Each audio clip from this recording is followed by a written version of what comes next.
warahmatullahi Selamat wabarakatuh. siang, salam sejahtera bagi kita semua. Bapak Ibu yang hadir, media maupun unsur keterwakilan lain. Karena ini tidak hanya konteksnya media briefing, ini sasarannya adalah publik secara keseluruhan, gitu ya. Pada siang ini ada beberapa hal yang ingin disampaikan terkait dengan hasil pertemuan forum G20 pada tanggal 14 sampai 16 September. Hadir di tengah kita delegasi KLHK yang hadir mendampingi pada level deputy meeting dan ministry meetingnya begitu. Hadir Pak Kepala Badan Litbang dan Inovasi, Pak Agus, selamat siang. Siang, Pak. Kemudian Pak Dirjen PPI, Pak Ruanda, selamat siang. Ibu Staf Ahli Menteri Bidang Industri dan Perdagangan Internasional, Pak Direktur PPKPL, Pak Dida, selamat siang. Tenaga Ahli Menteri Bidang Kerjasama Luar Negeri, Ibu Ning, selamat siang. Assalamualaikum warahmatullahi wabarakatuh. Kepala Biro Kerjasama Luar Negeri, Pak Teguh, selamat siang. Selamat siang. Seluruh rekan-rekan media yang tergabung di Zoom meeting dan atau yang secara langsung memonitor lewat live streaming, karena ini ada dua channel yang kita gunakan, Zoom meeting dan live streaming, ada di YouTube KL. Oleh karena itu, pada sesi kali ini ada 6 narasumber yang akan menyampaikan nanti secara berurutan, masing-masing kurang lebih 5-10 menit. Diawali dari Pak Kepala Badan Litbang dan Inovasi, nanti yang kedua dari Pak Dirjen PPI, kemudian menyambung Menteri, kemudian Pak Dida, PPKPL, Ibu Ning, dan Kepala PLN. Setelah itu Bapak Ibu, baik media maupun publik secara keseluruhan, bisa memberikan saran, pendapat, pertanyaan, ataupun hal-hal lain lewat fasilitas chat yang ada di Zoom. Untuk kesempatan pertama, saya persilahkan Pak Kepala Badan Litbang dan Inovasi. Pak Agus, saya persilahkan. Ya, terima kasih Pak Nuno. Saya boleh screen share ya? Bisa langsung ya Pak Nuno ya? Silakan Pak, silakan. Oke. Sebentar izin screen share sedikit.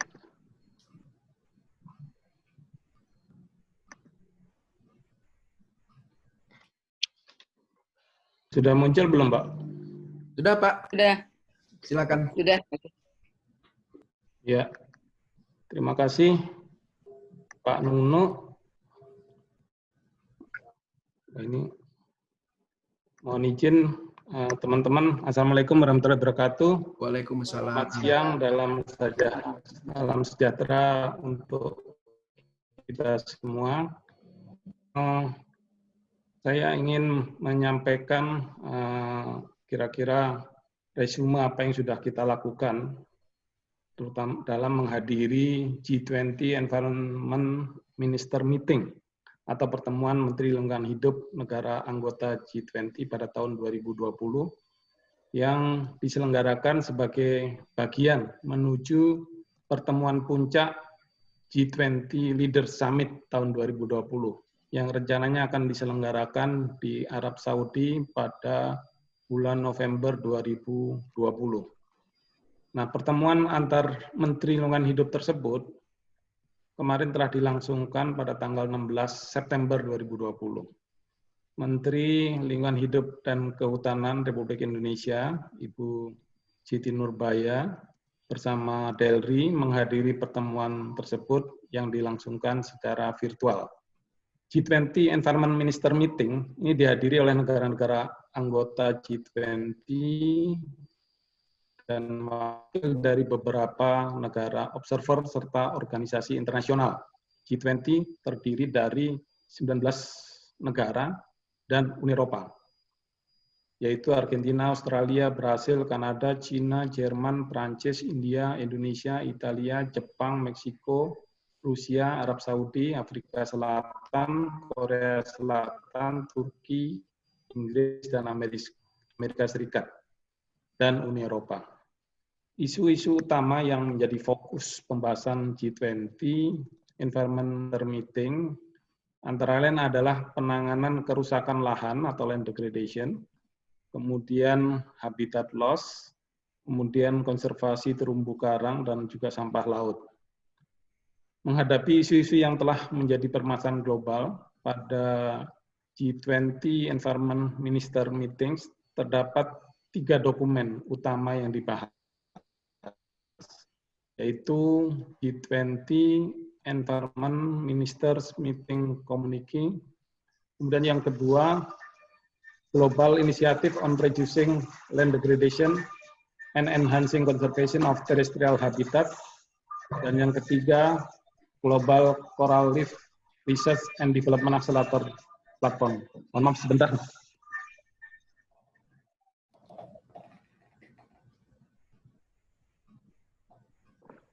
Dokumen pertama yaitu G20 Environment Minister Meeting Communique atau berisikan upaya pembangunan ekonomi pasca pandemi COVID-19 yang mengedepankan lingkungan, ya, khususnya dalam menghadapi tantangan kerusakan lahan dan kehilangan habitat, juga konservasi terumbu karang dan pengurangan sampah laut. Melalui dokumen ini, negara-negara G20 berkomitmen untuk memprioritaskan penanganan kerusakan lahan, terumbu karang, dan sampah laut yang dalam pelaksanaannya akan melibatkan negara-negara di luar anggota G20 dan juga lainnya. Kemudian dokumen yang kedua yaitu Global Initiative on Reducing Land Degradation and Enhancing Conservation of Terrestrial Habitats, yang merupakan inisiatif negara-negara G20 dalam upaya pemulihan serta perlindungan lahan terdegradasi secara global pada tahun 2040 untuk mencapai Land Degradation Neutrality atau LDN. Inisiatif global ini menekankan pada pencapaian target pemulihan lahan terdegradasi, aspek tata kelola dan pendanaan inisiatif, keterkaitan inisiatif dengan komitmen global lainnya, dan peran Sekretariat United Nations Convention to Combat Desertification atau UNCCD. Kemudian dokumen yang ketiga adalah Global Coral Reef Research and Development Accelerator Platform, yang merupakan inisiatif negara-negara G20 untuk membentuk rangka penelitian dan pengembangan global, menahan laju kehilangan terumbu karang, dan mempertahankan tingkat terumbu karang dunia saat ini. Global Coral Reef Research and Development Accelerator Platform ini mengatur pelaksanaan inisiatif yang meliputi aspek participating institution, platform central node, financial consideration, administrative cost, dan aspek tata kelola atau governance. Agus, slide-nya bisa ditampilkan. Jalan ya, Pak? Mas, ya, sip. Bisa digerakkan, sip. Lanjut, Bapak. Jalan ya? Ya. Ya, maaf. Ya, lanjut ya. Ketiga dokumen yang merupakan hasil pembahasan dalam G20 Environment Minister Meeting tahun 2020 ini akan bersinergi dengan global lainnya, terutama dengan kerangka UNFCCC, kemudian CBD atau Convention on Biological Diversity, dan juga UNCCD. Hal ini akan memperkuat upaya kolektif dalam melindungi lingkungan hidup di tingkat nasional, regional, dan global. Komitmen Indonesia ditunjukkan antara lain melalui ratifikasi 3 konvensi Rio yang saling terkait dengan isu degradasi lahan, dan kehilangan habitat.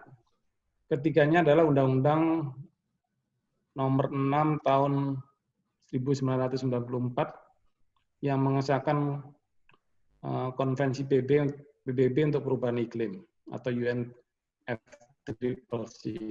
Dan Nomor 5 Tahun 94 yang mengesahkan Keanekaragaman Hayati atau CBD, dan keputusan Presiden Nomor 135 Tahun 98 yang mengesahkan Konvensi PBB untuk memerangi penggurunan atau UNCCD.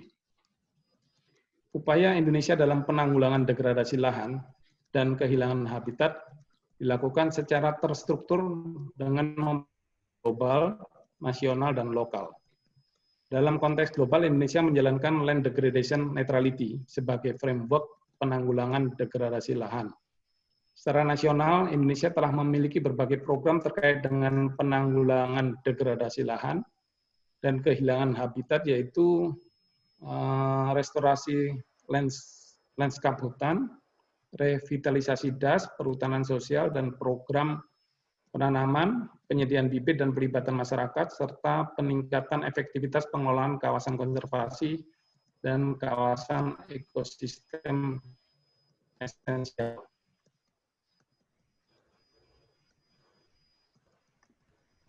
Sebagaimana kita ketahui, dalam implementasi LDN di Indonesia, ini menetapkan target untuk merehabilitasi lahan terdegradasi sebesar 1,25 juta hektar per tahun sejak tahun 2015. Asumsi bahwa tidak ada penambahan area terdegradasi, Indonesia dapat mengurangi lahan terdegradasi seluas 27,5 juta hektar pada tahun 2040. Sebagaimana yang disampaikan oleh Ibu Menteri LHK, pada saat memberikan official statement pada G20 Environment Minister Meeting, Indonesia berbekal 3 kekuatan dalam membangun lingkungan hidup dan kehutanan, yaitu kekuatan moral, kekuatan intelektual, dan pendanaan. Peningkatan tata kelola hutan dan lahan di Indonesia dilaksanakan dengan menginternalisasikan kekuatan moral dan intelektual sebagai dasar pemecahan masalah. Seperti disampaikan oleh Ibu Menteri LHK, kekuatan moral merupakan pengejawahan dari berbagai kerjasama teknis pengelolaan lingkungan hidup dan kehutanan dengan dunia internasional. Sedangkan kekuatan pendanaan diperoleh dari prioritas nasional dalam alokasi sumber dana serta dari kerjasama pendanaan dengan negara lain. Sejak tahun 2011, pemerintah telah melakukan moratorium penerbitan izin baru dan sekarang telah menghentikan izin baru pemanfaatan hutan alam primer dan lahan gambut. Berbagai tindakan korektif juga telah dilakukan untuk mengurangi laju deforestasi. Pemerintah Indonesia juga terus berupaya landscape hutan, akselerasi program perhutanan sosial, dan meningkatkan efektivitas pengelolaan konservasi. Peran serta dunia usaha dalam kegiatan rehabilitasi lahan juga berhasil ditingkatkan. Lahan seluas 102.000 hektar telah ditanami dengan partisipasi dunia usaha dan pemegang izin. Sementara dari penanaman seluas 100.000 support dari program rehabilitasi, target rehabilitasi adalah seluas 637.000 hektar kawasan mangrove yang kritis dari total 3,3 juta hektar seluas hutan mangrove di Indonesia yang telah dimulai sejak tahun 2020. Pemerintah Indonesia juga sangat serius mendorong keberlanjutan habitat dan keanekaragaman hayati dengan mengembangkan koridor yang menghubungkan habitat yang terfragmentasi, dan sejak tahun 2018 juga telah dilakukan evaluasi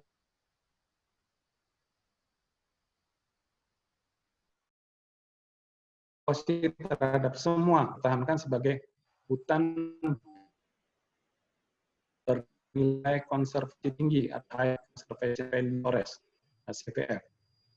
Pemerintah Indonesia juga konsisten untuk menerapkan kajian lingkungan hidup strategis dan analisis dampak lingkungan dalam rencana penggunaan lahan yang signifikan seperti pengembangan lumbung pangan. Selanjutnya, kawasan konservasi yang sudah diakui sebagai situs warisan dunia, Ramsar dan lainnya juga terus dijaga. Demikian pula pengembangan dan peningkatan best practices dari hasil penelitian lapangan, hutan pendidikan, serta hutan kemasyarakatan yang ada di Indonesia. Berbagai program nasional Indonesia telah berkontribusi bagi penanggulangan degradasi lahan dan kehilangan habitat. Kita tahu land degradation policy ini juga sebagai upaya penting mengikuti framework UNCCD yang dijalankan oleh Indonesia, disertai dengan upaya lain seperti yang sudah saya sampaikan tadi.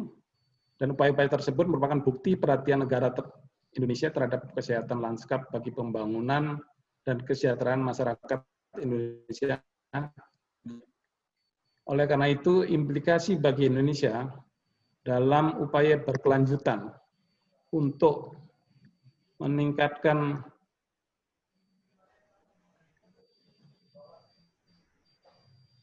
untuk penanggulangan degradasi lahan dan kehilangan habitat, antara lain diperlukan yang pertama optimalisasi struktur organisasi yang ada dan melibatkan peran serta organisasi non-pemerintah serta mitra pembangunan di Indonesia dalam pelaksanaan program.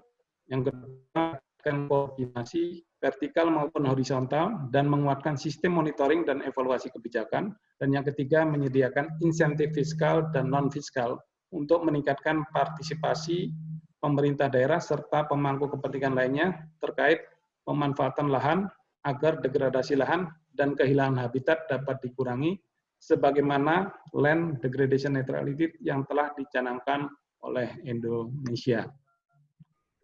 Saya rasa demikian yang bisa saya sampaikan. Terima kasih. Billahi taufiq wal hidayah. Wassalamualaikum warahmatullahi wabarakatuh. Saya kembalikan ke Pak Karo Humas. Terima kasih Pak Kabadan. Bapak Ibu yang terhormat, selanjutnya kami mengundang Pak Dirjen PPI, Pak Ruanda. Kami persilahkan Pak Ruanda. Ya, terima kasih Pak Karo Humas. Saja yang sudah disampaikan penelitian dan pengembangan dan inovasi. Ada beberapa yang saya garis bawahi bahwa ketiga dokumen yang dihasilkan dari pertemuan G20 Environment Meeting tahun 2020 kemarin sebetulnya diawali dengan Deputy Minister Ibu Menteri langsung.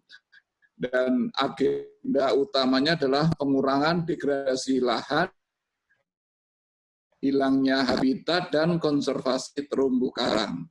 Nah, dari tiga hasil ini, dari agenda ini, sebetulnya ini akan terlihat semakin sinerginya tiga komitmen global, yaitu yang pertama, UNCCD, United Nations Convention on Combat Desertification, kemudian the Convention of Biological Diversity atau CBD, dan tentunya yang ketiga adalah UNFCCC, United Nations Framework Convention on Climate Change.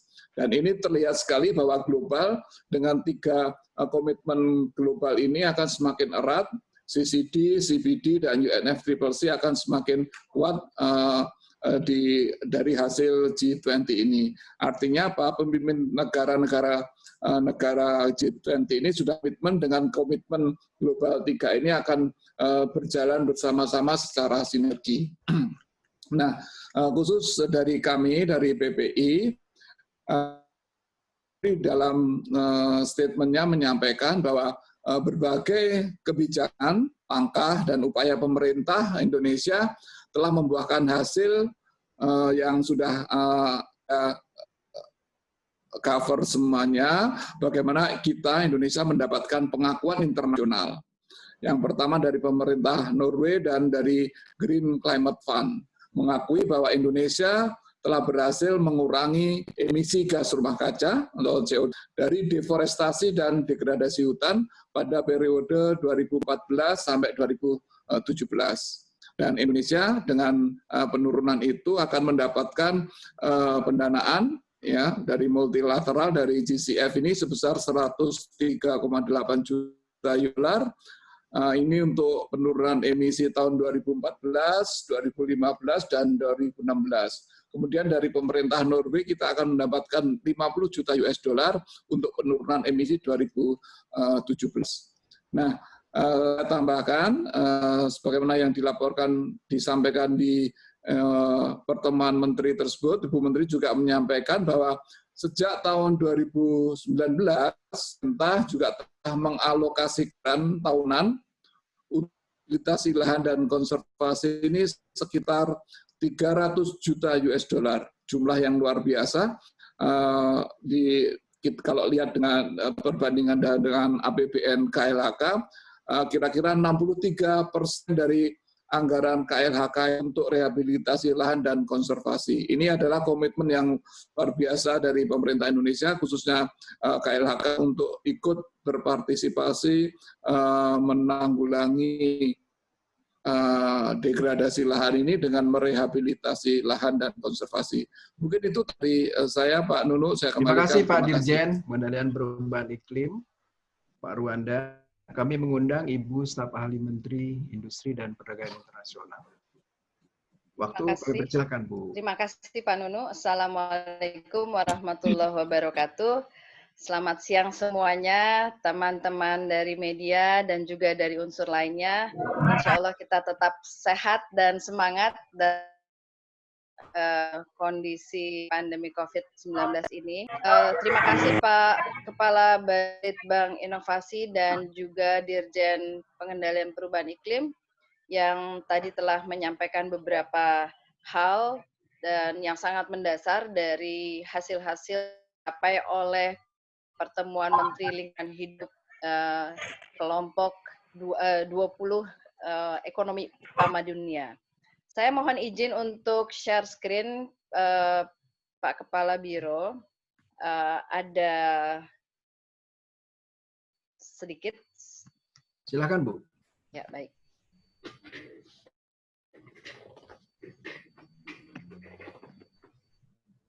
Baik, tadi disampaikan oleh Pak Kepala Badan Litbang bagaimana agenda dan juga hasil-hasil yang telah dicapai dalam pertemuan Menteri Lingkungan Hidup G20. Tadi juga Pak Dirjen sudah menyampaikan beberapa hal terkait dengan agenda, terutama agenda perubahan iklim di Indonesia. Dan juga tadi disebutkan bahwa pertemuan yang dilaksanakan kemarin di tanggal 16 September 2020 bukan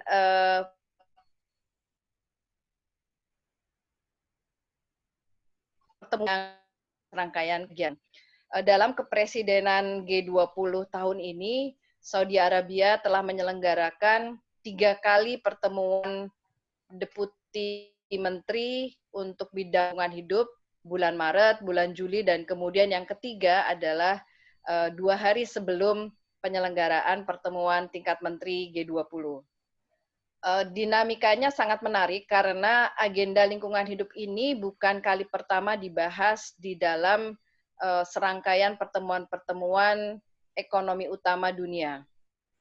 Tahun lalu, jadi sebetulnya Saudi Arabia, kemudian Jepang dan Italia ini menjadi jadi troika, jadi mereka bersama 3 kepresidenan yang secara bersama-sama menetapkan agenda prioritas untuk lingkungan hidup.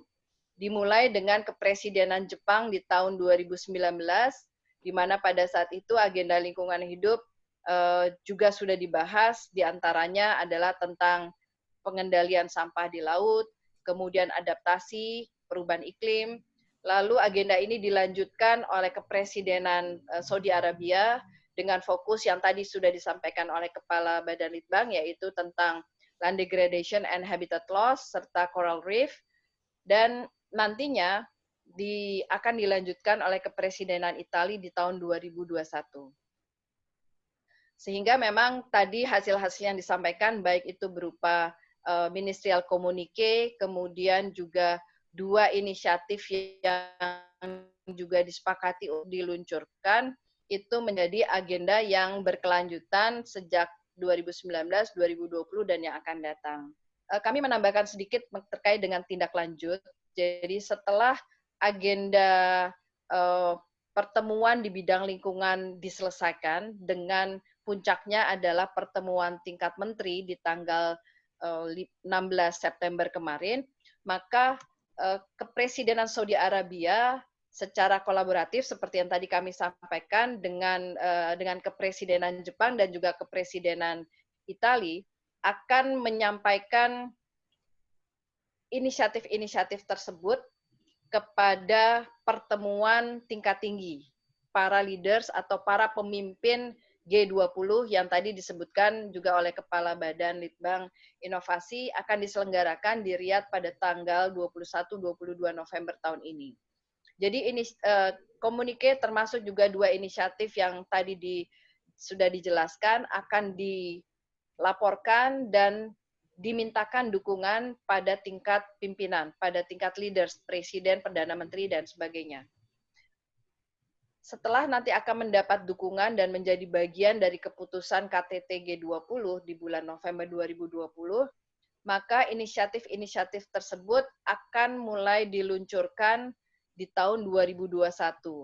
Khusus untuk land degradation and habitat loss, ini akan diluncurkan secara sinergi bersama-sama dengan peluncuran dekade PBB tentang restorasi ekosistem atau UN Decade on Ecosystem Restoration yang akan diluncurkan di tahun 2021.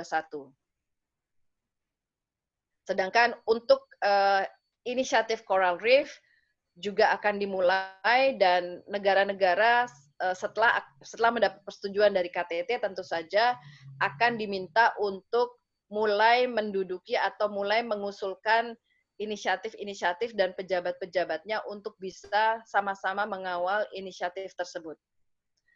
Di pertemuan Menteri kemarin, di bagian akhir, di bagian kalau kita cermati di draft komunike yang ada, maka Menteri Lingkungan Hidup G20 secara sepakat mendorong Italia sebagai kepresidenan 2021 untuk melanjutkan dan memperkuat agenda-agenda prioritas di bidang lingkungan hidup.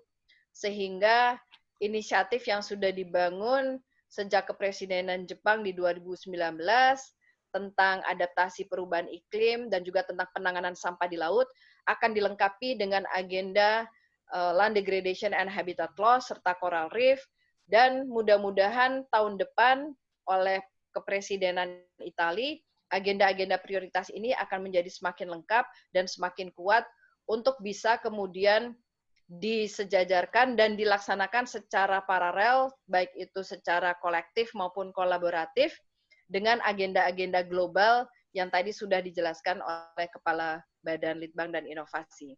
Mungkin demikian tambahan dari kami, Pak Nunu, mudah-mudahan melengkapi informasi dan pemahaman kita semuanya terhadap hasil-hasil pertemuan Menteri Lingkungan Hidup G20 yang baru diselenggarakan tanggal 16 September 2020 kemarin. Terima kasih. Billahi taufik wal hidayah. Wassalamualaikum warahmatullahi wabarakatuh. Waalaikumsalam.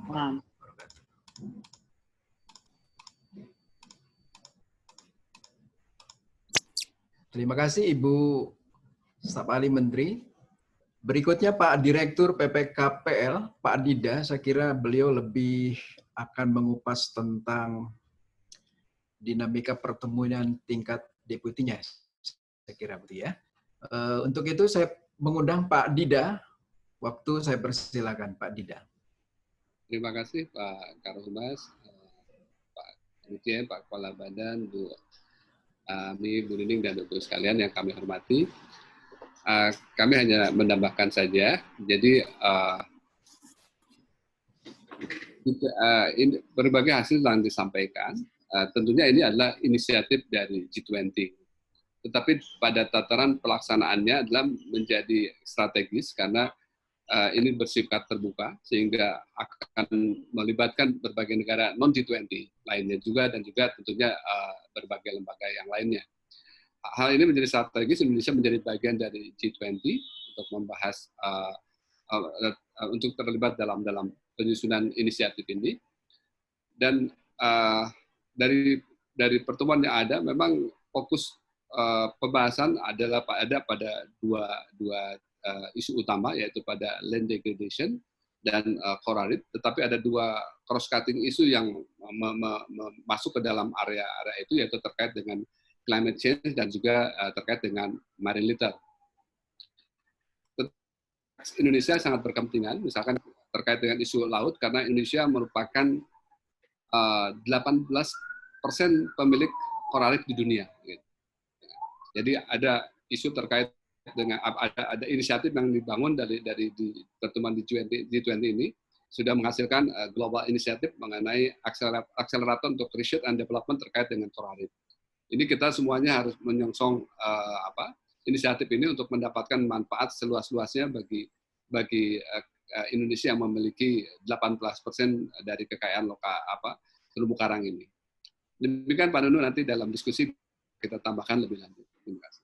Baik Pak Dida, terima kasih mengingatkan kepada Bapak Ibu, baik media maupun unsur lain, apabila ada ingin disampaikan saran, pendapat maupun pertanyaan, bisa menggunakan fasilitas chat dari sekarang, sehingga nanti para narasumber bisa merespon di akhir setelah Pak Kepala Biro Kerjasama Luar Negeri. Selanjutnya saya mengundang Ibu Tenaga Ahli Menteri, Ibu Nining, saya persilahkan Ibu.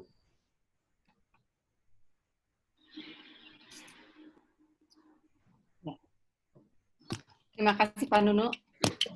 Assalamualaikum warahmatullahi wabarakatuh. Waalaikumsalam. Bapak Kepala Badan Litbang, Bapak Dirjen PPI, Ibu staf ahli, Bapak-bapak, Ibu-ibu, juga friends of the media. Pak Agus dan Pak Ruanda tadi sudah menyampaikan agenda dan hasil-hasil pertemuan, serta substansi yang disampaikan Ibu Menteri dengan komprehensif, ya. Dinamika pertemuan yang mulai G20 2019 Jawa sampai sudah disampaikan oleh Ibu Ami. Pak Dida, dinamika yang lebih teknis. Nah, saya menambahkan sedikit saja. Jadi sebagai negara urutan GDP ke-16 yang kaya sumber daya alam, jadi Indonesia ini pasti diperhitungkan pertemuan minister ini. Jadi bagaimana kita menjaga kepentingan nasional sebagai negara tropis, ya, negara berkembang yang kategori upper middle income country. Nah, oleh karena itu, karena kita juga pasti di-recognize apa yang disampaikan oleh Ibu Menteri LHK yang tadi disampaikan oleh Pak Agus itu menyuarakan nilai-nilai dan kepentingan nasional negara tropis, ya. Yang disampaikan juga selain kebijakan juga fakta-fakta di lapangan. Nah, jadi statement yang disampaikan tidak sampai 4 menit karena kita dibatasi, ya. Itu bukan statement yang basa-basi. Nah, itu satu. Kemudian kalau kita perhatikan komposisi delegasi RI, ya, diplomasi ini dilaksanakan oleh Bapak-bapak dan Ibu Ami yang memang kompeten dalam bidangnya. Selain itu juga akan menampilkan gender balancing, ya, di internasional ini sangat penting ini diperhatikan, ya. Sebagus apapun delegasi, tapi kalau tidak dia menampilkan gender balancing, maka itu akan menjadi catatan tersendiri. Nah, persiapan substansi juga dan persiapan semuanya juga libatkan dengan KL terkait seperti Kementerian Luar Negeri tentu saja, KKP, kemudian Kemenko Perekonomian, juga Kemenko Maritim dan Investasi. Demikian sedikit tambahan dari saya. Wassalamualaikum warahmatullahi wabarakatuh. Terima kasih. Waalaikumsalam. Terima kasih Bu Ning. Rekan-rekan media khususnya dan unsur lain silahkan apabila ada yang ingin disampaikan, saran, pendapat, pertanyaan, bisa menggunakan fasilitas chat dari sekarang. Berikutnya saya mengundang Pak Kepala Biro Kerjasama Luar Negeri, Pak Teguh. Waktu saya persilakan Pak Teguh.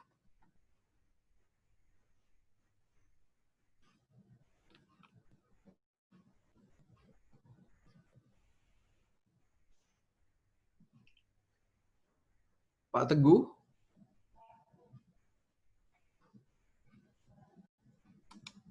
Maaf, masih mute. Oh, silakan Pak. Iya, terima kasih. Assalamualaikum warahmatullahi wabarakatuh. Bapak Ibu sekalian dan rekan-rekan dari media, saya akan menambahkan sedikit saja, sudah banyak yang tercover nih ya, mengenai partisipasi DRI ini ya. Ini secara teknis, pertemuan ini diselenggarakan biasanya itu setelah pukul 5. Nah ini waktunya itu menyesuaikan suasana di Riyadh ini. Jadi bisa dibayangkan karena tahun ini diselenggarakan secara virtual, ini kalau di global ini waktunya menjadi sangat bervariasi ya. Jadi kalau di Riyadh dengan Jakarta ini bedanya kan 4 jam. Tadi malam Menteri itu mulai jam 18 sampai jam 20.25 jadwalnya ya. Tapi molor itu hampir 10 baru selesai. Jadi yang jadwal tadi disampaikan alokasi waktu 4 menit ya, maksimal 4 menit itu juga hampir semuanya molor. Nah, Ibu Menteri relatif sangat tertib ya, waktunya bisa terkendali. Ya. Nah kemudian kalau untuk yang tingkat deputi ya itu molornya semakin luar biasa. Jadi misalnya pada hari Senin ya itu dijadwalkan jam 5 sore sampai jam 10. Tapi akhirnya ditutup jam 00.30 ya, udah ganti hari nih. Jadi mungkin di Saudi sana itu sudah jam 8:30 ya mereka tutup. Hari kedua lebih aneh lagi ya, mulai lagi jam 5 hari Selasa itu 5 sore. Nah, tutupnya ganti hari juga dan sudah subuh di Jakarta jam 4.30. Kemudian karena belum selesai juga setelah subuh, dilanjutkan pada hari berikutnya, kemarin pada hari pertemuan tingkat menteri itu diselenggarakan pertemuannya jam 15. Ya, direncanakan 2 jam, tapi bahkan bergulir sampai pertemuan tingkat menteri itu dimulai sejam kemudian setelah sejam overlap baru selesai. Demikianlah suasana serunya pertemuan dan delegasi ini tetap bertahan ya mengikuti jalannya persidangan. Kemudian nah ini ada catatan ini kalau untuk teman-teman dari media, ini menurut administrative circular ya dari penyelenggara ini katakan substansi sidang itu tetap bersifat rahasia selama dan bahkan setelah pertemuan. Hanya foto dan video tanpa suara, istilahnya muted video yang dapat digunakan. Kemudian mungkin yang terakhir saja yang saya sampaikan, kita banyak belajar dari penyelenggara ini, Environment Ministerial Meeting G20 ini, baik tahun lalu yang pertama di Karuizawa, Jepang, dan sekarang ini secara Zoom ya oleh Saudi. Nah, ini merupakan pelajaran yang sangat berharga untuk pada saat kita harus menjadi tuan rumah. Itu tahun 2023. Ini direncanakan di Labuan Bajo. Nah, kita harus siap-siap karena 2003 itu juga tidak lama lagi akan datang. Demikian tambahan sedikit dari kami. Terima kasih atas perhatiannya. Assalamualaikum warahmatullahi wabarakatuh. Waalaikumsalam. Terima kasih Pak Karo, Pak Teguh. Bapak Ibu narasumber yang terhormat, ada 2 pertanyaan yang masuk. Yang pertama dari Mas Sirhan, ini nusadaily.com. Sepertinya ditujukan kepada Pak Ruanda. Pertanyaannya, tadi disebutkan oleh Pak Ruanda jika anggaran Kementerian LHK 63% atau 300 juta dolar untuk rehabilitasi dan konservasi lahan. Kemudian pertanyaannya, penyerapan anggaran tersebut, sejauh mana penyerapan anggaran tersebut? Kemudian yang kedua, dari Mas Sugi, Agro Indonesia, apakah semua HCPF yang teridentifikasi di perkebunan dilindungi secara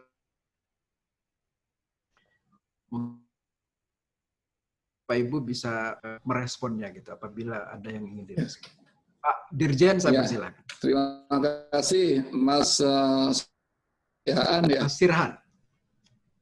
Mas Srihan Sahri ya. Terima kasih pertanyaannya. Ya, itu disampaikan oleh Bu Menteri dalam statementnya bahwa 60 sampai bahkan mungkin sampai 70%, ini 63% lah yang disebut anggaran KLHK itu untuk kegiatan rehabilitasi lahan dan konservasi.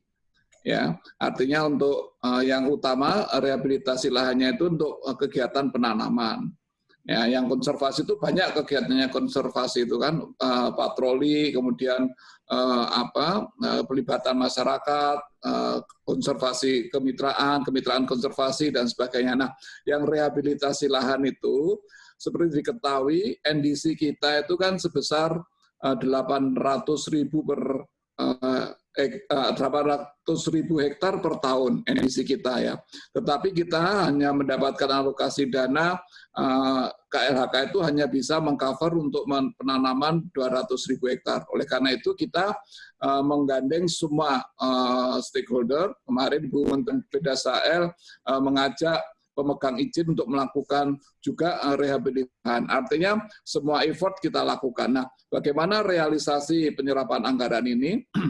Nah, yang dilaporkan di DPR, kemudian dilaporkan di sidang kabinet bahwa untuk rehabilitasi lahan ini akan meningkat tajam nanti bulan November, Desember. Karena seperti diketahui penanaman biasanya dilakukan persiapannya bulan Oktober, bulan depan ini, kemudian penanamannya bulan November, Desember.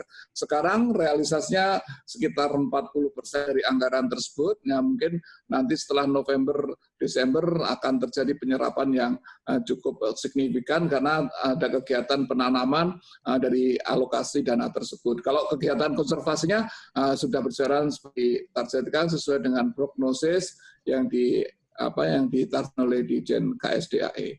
Mungkin itu Mas Nuno yang bisa saya sampaikan. Mas Srihan, terima kasih. Terima kasih Pak Dirjen. Pertanyaan yang kedua tentang HCVF, Bapak Ibu. Oh, Srihan ini ya. Iya, Pak. Ini pertanyaan Agus, dari Mas Sugi ya. Silakan Pak Agus. Iya, memang betul high conservation value ini didefinisikan sebagai nilai yang terkandung di dalam sebuah kawasan maupun sosial perlindungan resapan air atau situs arkeologi, di mana nilai-nilai tersebut diperhitungkan sebagai nilai yang sangat signifikan atau sangat penting secara lokal, regional, global. Konsep HCVF ini memang awalnya dikembangkan oleh FSC tahun 99 kalau nggak salah, dan ini selanjutnya menjadi syarat sertifikasi RSPO juga yang tercantum dalam dokumen RSPO. Ini Indonesia menggunakan HCV Toolkit ya dalam voluntary. Tadi pertanyaannya apakah ini diatur melalui peraturan? Dapat saya sampaikan bahwa keberadaan CVF ke depan ini harus dikelola keberlanjutan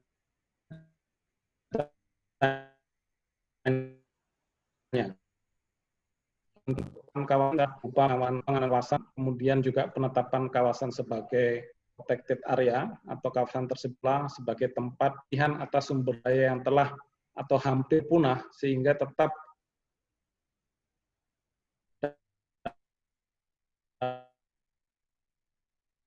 dengan usaha yang ada.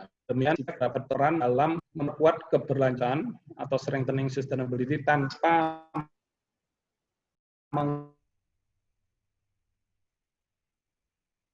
mengesampingkan. Nah, pola yang tepat untuk area hasil seperti dapat perkembangannya dan dievaluasi secara periodik oleh pemerintah.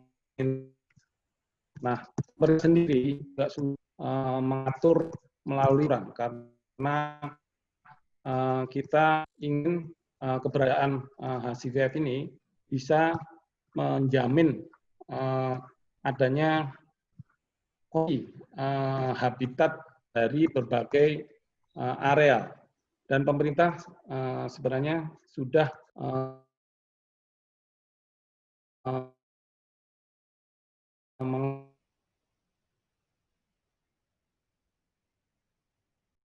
mengatur melalui berbagai sudah mengatur hasil, sedang dipersiapkan aturan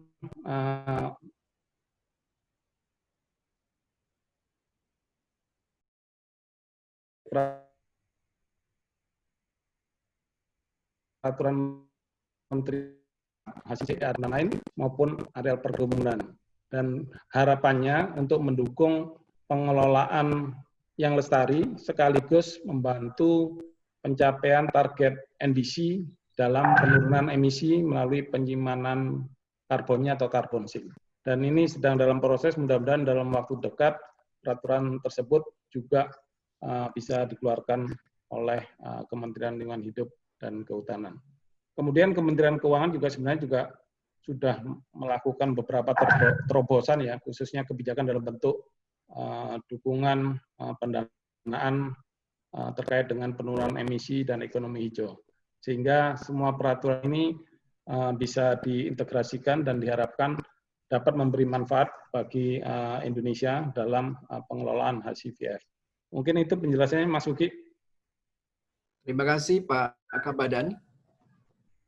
Rekan-rekan media, jika ada yang ingin disampaikan, kita waktu kurang lebih 20 menit.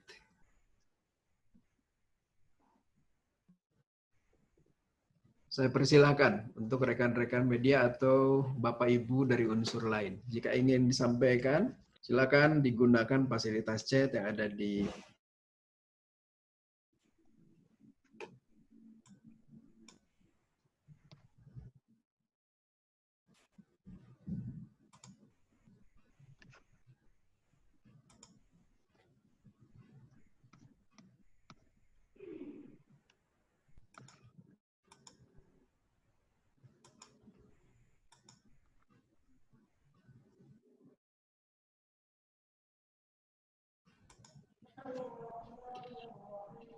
itu Pak Dirjen PPI.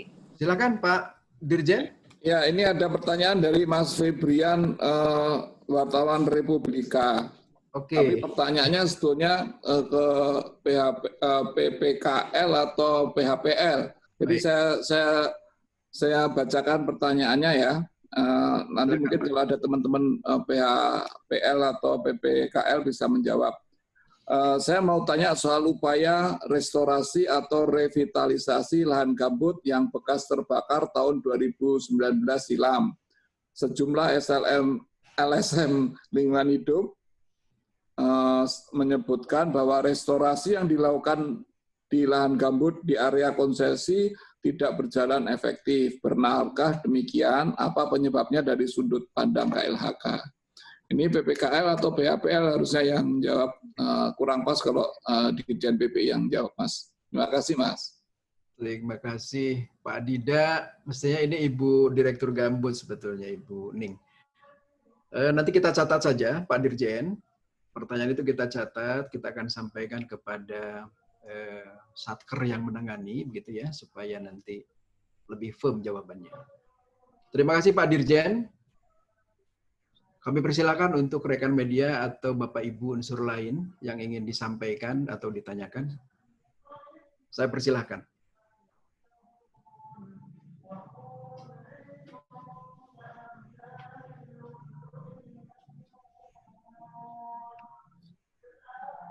Rekan-rekan media, seluruh materi bisa di-download di link yang ada di chat ya. Silakan materinya bisa diunduh di link yang kami sediakan. Kalau tidak ada pertanyaan lagi, Bapak Ibu sekalian. Oh, ini masuk.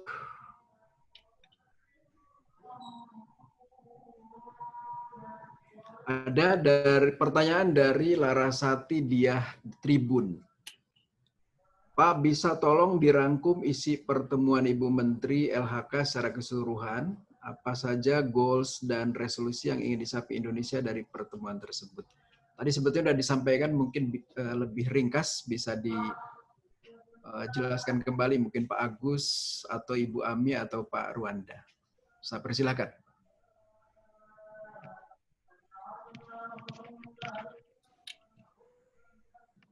Silakan mungkin Pak Agus atau bagaimana? Pak Agus, nanti kita tambahin Ya. Pak, silakan. Terima kasih. Sebenarnya sudah saya jelaskan tadi ya. Jadi pertama yang jadi fokus pembahasan G20 Environment Minister Meeting tadi saya sudah disampaikan adalah penanganan kerusakan lahan, land degradation, and habitat loss, kemudian konservasi terumbu karang dan sampah laut. Nah, menghadapi isu-isu yang telah menjadi permasalahan global, pertemuan G20 Environment Minister Meeting itu tadi sudah disampaikan ada 3 dokumen utama hasilnya, yaitu G20 G20 Environment Minister Meeting Communique, kemudian Global Initiative on Reducing Land Degradation and Enhancing Conservation of Terrestrial Habitats, dan yang ketiga Global Coral Reef Research and Development Accelerator Platform.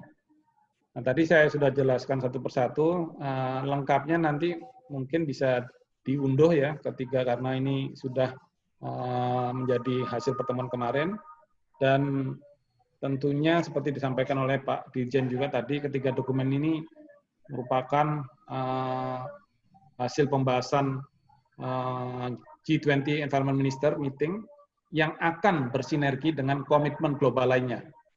Terutama tadi disebutkan terkait dengan UNFCCC, kemudian Convention on Biological Diversity, dan juga UNCCD. Nah, tentunya kita harapkan akan memperkuat upaya kolektif dalam melindungi lingkungan hidup di tingkat nasional, regional, dan global.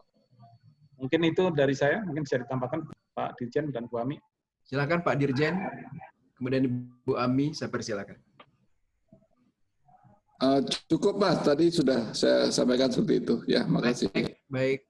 Ibu Ami, ada tambahan? Sedikit saja, tadi sebetulnya di sini juga disebutkan resolusi, mungkin ini agak berbeda istilah nama dokumennya. Di dalam G20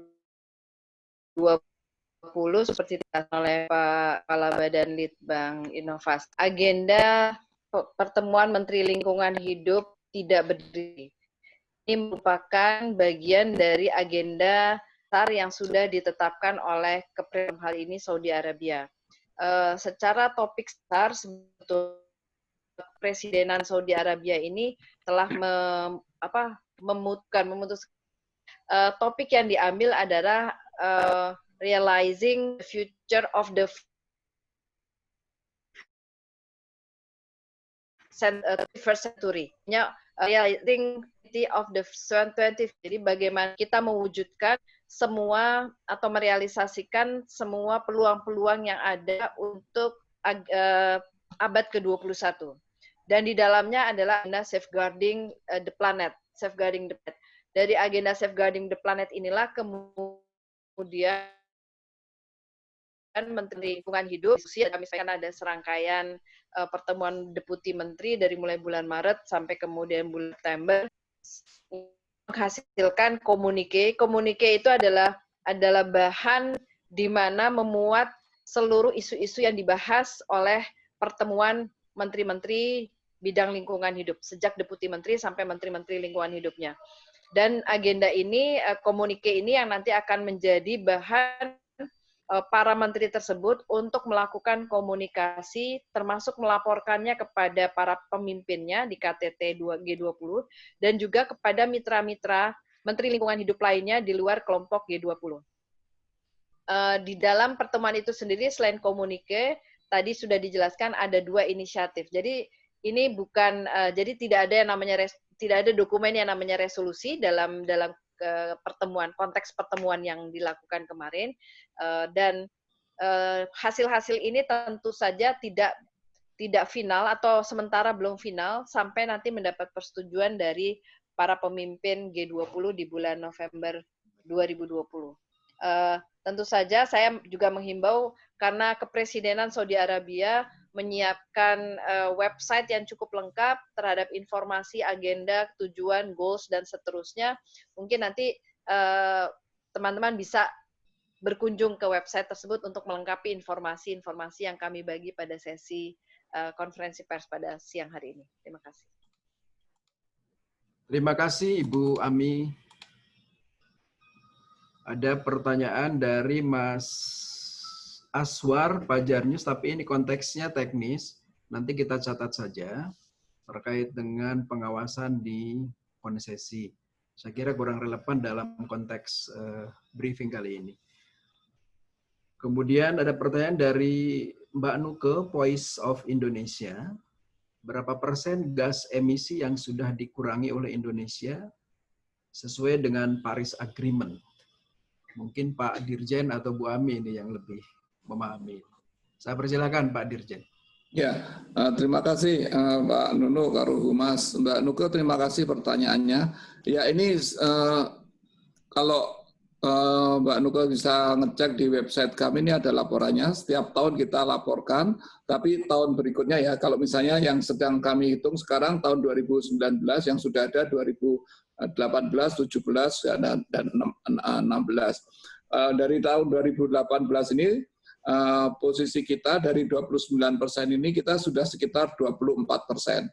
Tetapi itu dinamikanya akan berubah terus setiap tahun tergantung kondisi di tanah air seperti apa. Misalnya tahun 2019 kebakaran yang cukup tinggi, pasti nanti dari target 29 tadi yang dulunya sudah mencapai 24 akan turun lagi. Nah ini 2020 kebakaran agak lumayan berkurang sekali, pasti ini akan naik lagi. Jadi ini dinamikanya nanti kita lihat secara keseluruhan sampai 2030 nanti. Apakah kita bisa mencapai 29% ini, kita bisa menurunkannya ini, atau kita lihat dinamika berikutnya. Yang untuk yang sudah kami hitung sampai saat ini, angkanya sekitar 24,7%, kalau tidak keliru nanti angka pastinya saya kirimkan nanti, Mbak. Terima kasih, Mbak. Terima kasih, Pak Dirjen. Ibu Ami, ada yang ingin disampaikan? Cukup, Pak Karo. Ya, sudah dijawab oleh yang paling berkompeten. Baik. Bapak, Ibu, rekan media, masih ada yang ingin disampaikan?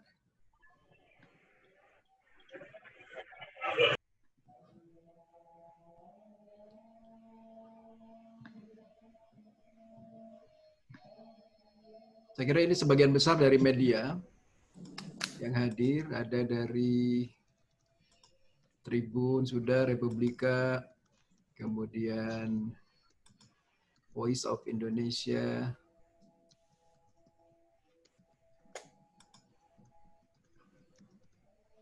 Kompas.com juga ada. Silakan kalau masih ada yang ingin disampaikan. Dari Mbak Priska Antara, apakah target konservasi terpengaruh dengan kondisi COVID-19 yang dikatakan bisa bertahan sampai tahun depan?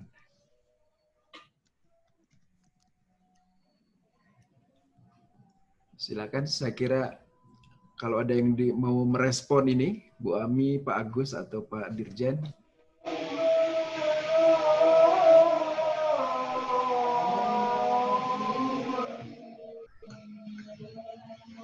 Ya, Pak Karo, ini mungkin pendapat saya ya.